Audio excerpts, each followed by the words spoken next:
Hi everyone, how's everybody doing? Today's topic is about what kind of brushes to use in oil painting and how they can be used. Simply, there are two broad categories of brushes. One is bristle, these are made of hog's hair, and one type is the sable. These are made out of natural hairs and also synthetic. Bristle brushes are mostly used as they are coarse and hard and durable and are generally used to move thick paint onto the rough canvas surfaces. They are generally made out of hog's hair. Sables are soft brushes and made out of squirrel or mongoose hair. They can be used for glazing, detailing, or producing a smooth and flat surface. Modern day innovation includes that synthetic brushes, and they can be found for bristles. They are mostly called nylon bristles and nylon regular brushes for watercolor, and they are quite popular for artists for various reasons that I'll explain later. Now let's look at the bristle brushes. There are many kinds of bristle brushes these days, but overall they can be categorized in the following manner. And these are flats. These are filberts. Notice the roundedness of the head. These are daggers. These are flat brushes, but with a very sharp edge here. And these are rounds. And this is called bright. This is a flat brush, but it's very stubby and short. And this is called fan brush. Now let's look at the flat brushes and their qualities.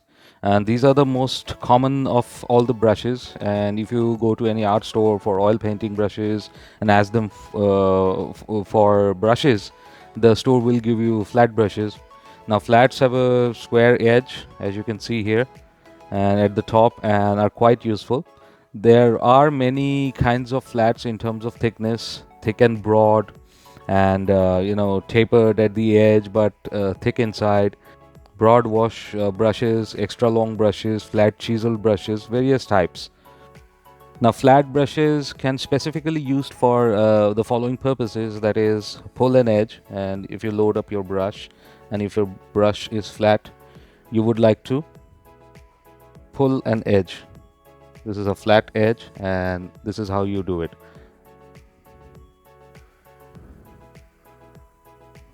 They need quite frequent loading because there are only two surfaces and they are getting used quite frequently, as you can see.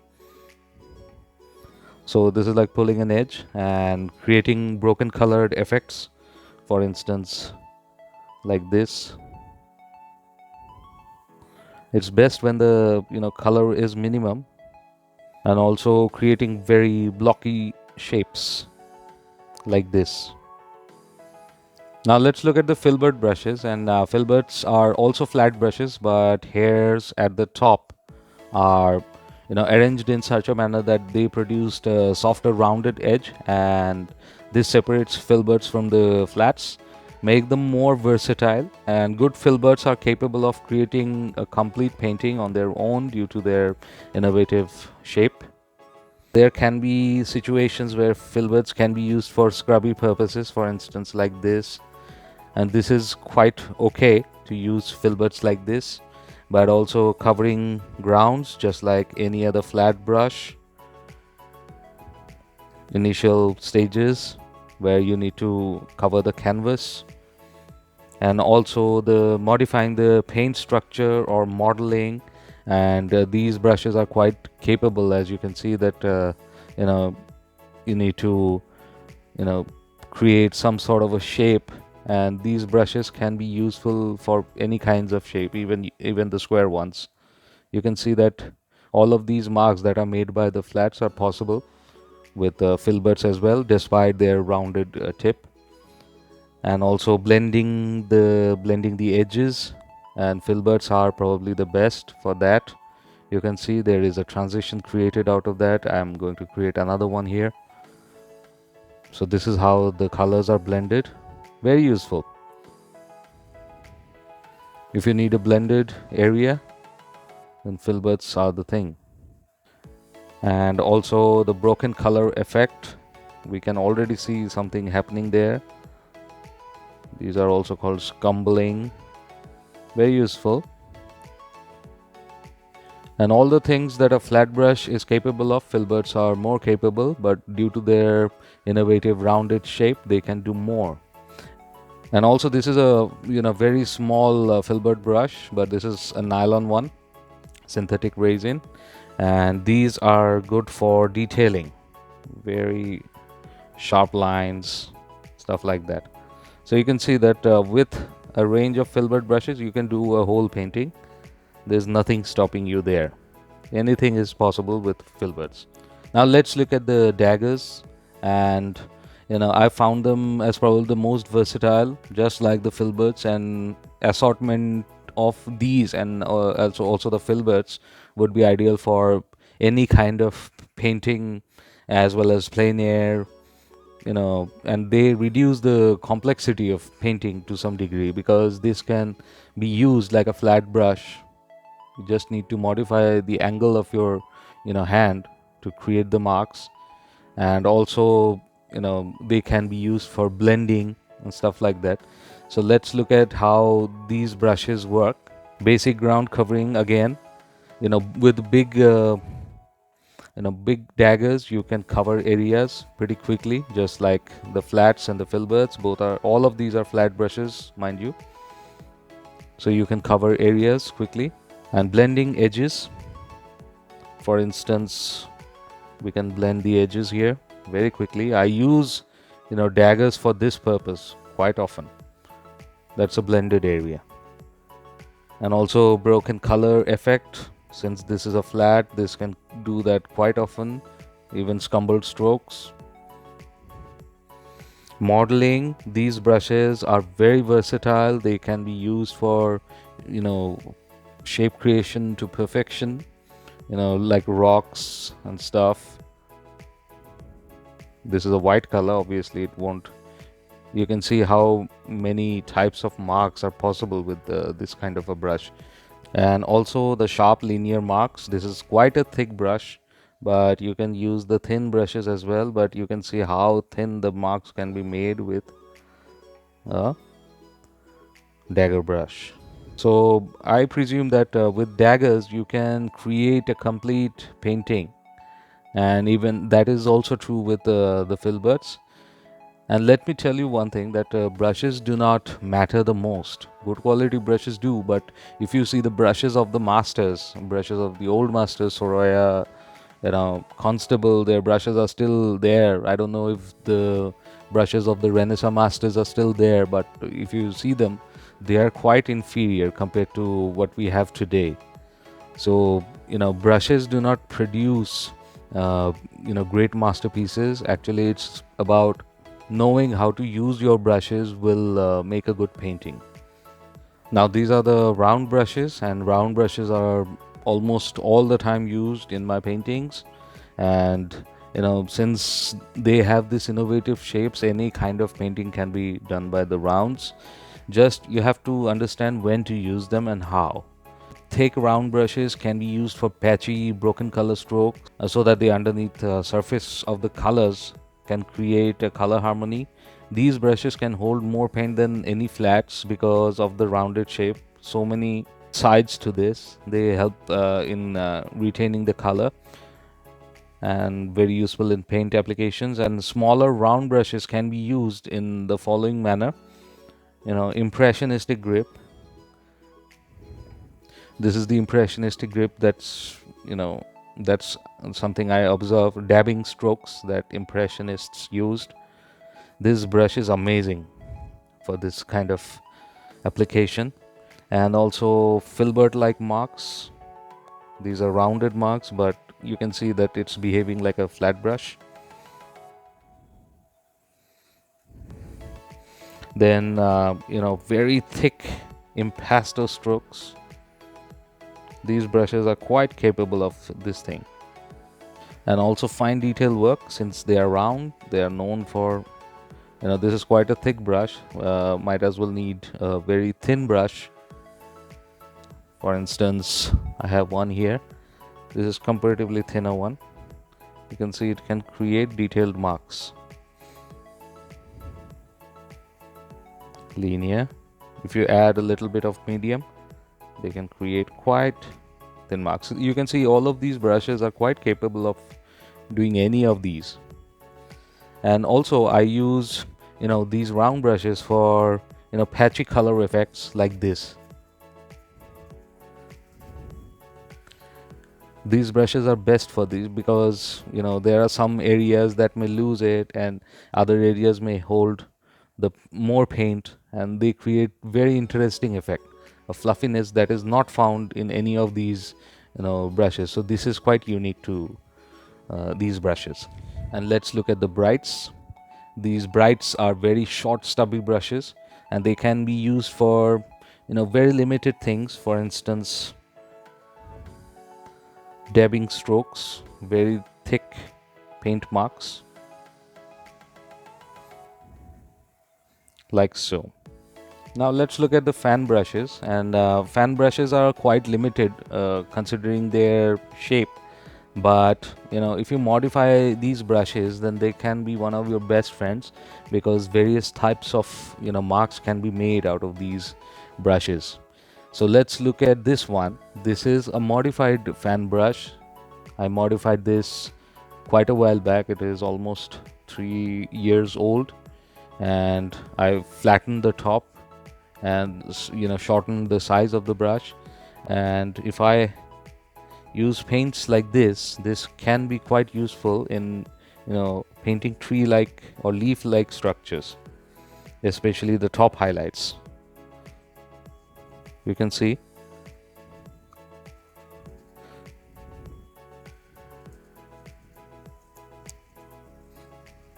smaller filberts are quite capable of producing thin marks as well. There is no medium, so I cannot just show you, but still they can produce thin marks and all sorts of marks. You just need to use the sides of the brush, that's all. I modify them quite often, and you can see that these brushes hardly have any you know hair on them, but these are quite useful for long thin marks that are random in nature. For instance, these can be quite useful in producing marks like this, the grass like structures. Bristle brushes can be used in a lot of quick but realistic ways to paint various things once the artist knows how to use them for certain elements. These techniques can be used in direct painting when the artist is using limited strokes to create most effective marks. Some examples of these techniques can be clouds and smog here, and also rock surfaces, various foliage structures. We have already seen one, and stems of trees, pebbles, bushes and graffito marks, blending for transition. You can see the blended marks and also linear marks. Now let's look at the sable brushes. Sable brushes have also been historically used, and these are synthetic brushes. I don't use my natural watercolor brushes for oil painting, but since these are made of nylon, they will endure. And sable brushes have been historically used. Initially, they were used for egg tempera, oil emulsion kind of a painting, but later they got replaced by the bristle brushes, like so. But these brushes are also being used for very smooth kind of polished kind of a surface. So let's look at these, how they can be used. As you can see, these brushes are quite common and very similar to the bristle brushes. I have a flat one, I have a round one, and I have a very detailed one. This is a rigger brush, and there is a dagger brush, and I also have a filbert one, but I use it for watercolor, so not going to use it here. These are quite sufficient for my own purposes. Now let's look at the round brush, and this is going to create flat marks. This is not going to create protruded marks like the round bristle. The marks that I'm going to make are going to be flatter in nature.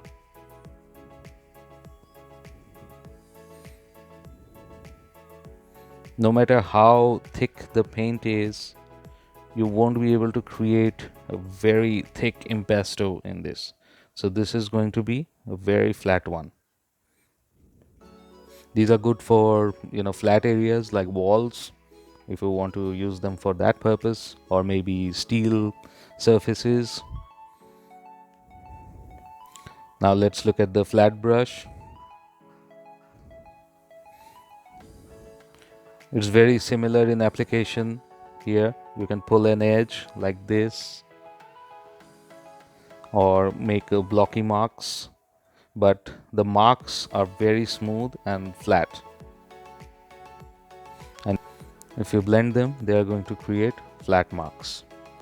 Now here I have is something of a rigger. I don't use these brushes because they mostly create linear marks rather than abstracted marks, but still, these are quite capable of producing very thin marks. Let's look at one long marks, and this is slightly different because this is slightly stubbier than the brush that I have.